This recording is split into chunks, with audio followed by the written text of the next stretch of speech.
ଆପଣ ସବୁବେଳେ ପାଇଁ ମନେ ରଖିଥିବେ ଏଇଟା କୌଣସି ଲିଖିତ ନୁହେଁ, ଭାବନାର କଥା। ଏ କଥା ରୁକ୍ମିଣୀ ଥରେ ପଚାରିଥିଲେ। ଆପଣ ପଚାରିନାହାନ୍ତି, ରୁକ୍ମିଣୀ ଥରେ ଶ୍ରୀକୃଷ୍ଣଙ୍କୁ ପଚାରିଲେ, ଆଚ୍ଛା ପ୍ରଭୁ, ଆପଣ ମୋତେ ବିବାହ କଲେ, ଶିଶୁପାଳକୁ ବିବାହ କଲେ, ନେଇକି ଆସିଲେ, ବିବାହ କଲେ କିଏ? ମହାଦେବ ବିବାହ କଲେ। ଏତେ ପରେ ବି ଆପଣ ମୋ ବ୍ୟତୀତ ମଧ୍ୟ ରାଧାକୁ ଏତେ ଭଲ ପାଆନ୍ତି କାହିଁକି? ରାଧା ପ୍ରେମ ଶାଶ୍ୱତ ପ୍ରେମ। ସେ କହିଲେ ରାଧା ପ୍ରେମ ଶାଶ୍ୱତ ପ୍ରେମ କ'ଣ ମୋ ପ୍ରେମଠୁ ଅଧିକା? କ'ଣ କହିବି? ସେମିତି କ'ଣ ପ୍ରେମକୁ କେବେ ବ୍ୟାଖ୍ୟା କରାଯାଏ? ସେଟା ଅନୁଭବର କଥା, ଭାବର କଥା, ବେଦର କଥା, ଚିନ୍ତାର କଥା, ଶକ୍ତିର କଥା, ଆତ୍ମୀୟତାର କଥା। ନା ହଉ ହଉ କହିଲେ କହିଲେ ଆପଣ, ହଉ ଆପଣ ତ ପରମେଶ୍ୱର, ମୁଁ ଆପଣଙ୍କୁ କ'ଣ କହିବି? ମନକୁ ପ୍ରଭୁଙ୍କର ମନ ଦୁଃଖ ହେଲା। ବାସୁଦେବଙ୍କର କହିଲେ ନାଇଁ, ମୁଁ ଥରେ ରୁକ୍ମିଣୀକି କହିବି ଯେ ରାଧା ପ୍ରେମ ଶାଶ୍ୱତ କେମିତି। କିଛି ଦିନ ଯାଇଛି, ଜରାଶୀର୍ଣ୍ଣ ଅବସ୍ଥାରେ ପ୍ରଭୁ କ'ଣ କଲେ? ଅଭିନୟ ଆରମ୍ଭ କଲେ। ରୁକ୍ମିଣୀ ଆସି ପଚାରୁଛନ୍ତି କ'ଣ ହେଇଛି? ନା ମୋତେ ଭାଉ କ'ଣ ଶରୀର ମୋର ଜ୍ୱରରେ ପୀଡ଼ିତ, କ'ଣ କରାଯିବାକୁ ପଡ଼ିବ? ନା ନାରଦକୁ ଡାକ। ନାରଦ ଆସି ପହଞ୍ଚିଲେ।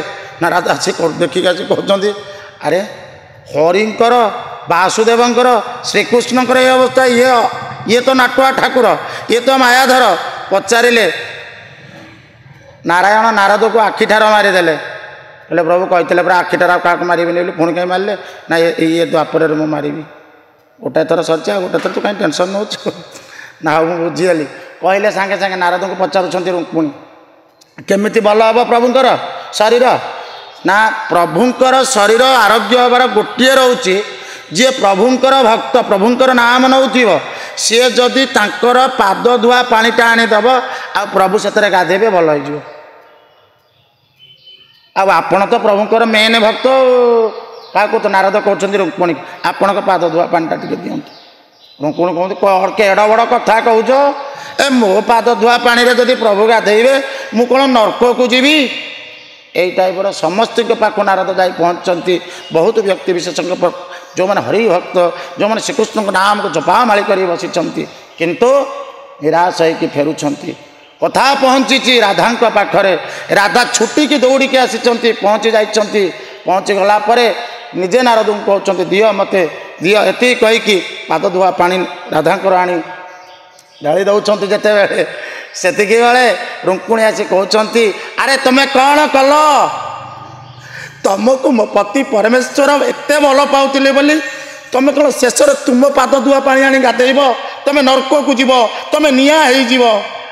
ସେତିକି ବେଳେ ରାଧା କହୁଛନ୍ତି, ମା, ଯଦି ମୋ ଶ୍ରୀକୃଷ୍ଣ ପାଇଁ, ମୋ କାହ୍ନା ପାଇଁ ମୋତେ ମରିବାକୁ ପଡ଼େ, ନର୍କକୁ ଯିବାକୁ ପଡ଼େ, ମଣିଷ ଜୀବନ ନ ନେବାକୁ ପଡ଼େ, କିମ୍ବା ମୁଁ ନିଆଁ ହେଇଯାଏ, ତଥାପି ମୋ ଦ୍ୱାରା ଯଦି ମୋ କାହ୍ନା କିଛି ମାତ୍ରାରେ ଉପକୃତ ହେବ, ମୁଁ ତଥାପି କରିବି। ସରି ଯାଇଥିଲା ନାଟକ। ଏଇଠି ବାସୁଦେବ ପଚାରୁଛନ୍ତି, ରୁକ୍ମିଣୀ କୁହ, ତମେ କାହାକୁ ଭଲ ପାଉଛ? ଆଉ ରାଧା କାହାକୁ ଭଲ ପାଉଛି?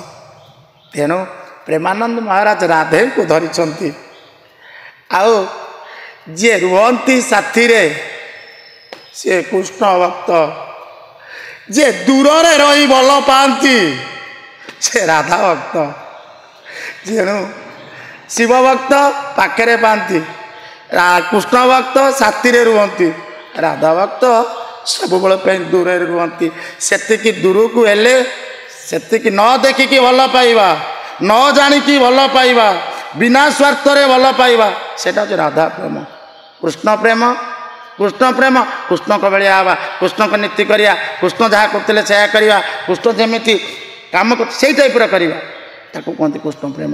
ତେଣୁ କଥାରେ ଅଛି, ଆମେ ସମସ୍ତେ କୃଷ୍ଣଙ୍କ ପଛରେ ଗୋଡ଼ଉଛେ, କୃଷ୍ଣ ରାଧାଙ୍କ ପଛରେ ଗୋଡ଼ଉଛନ୍ତି।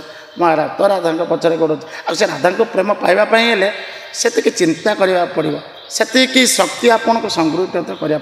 ପ୍ରତିଟି ସମୟରେ ଦୟାଭାବ ଆସିବା ଦରକାର। କେମିତି ଦୟାଭାବ? ଗୋଟେ ପରୀକ୍ଷା କହୁଛି।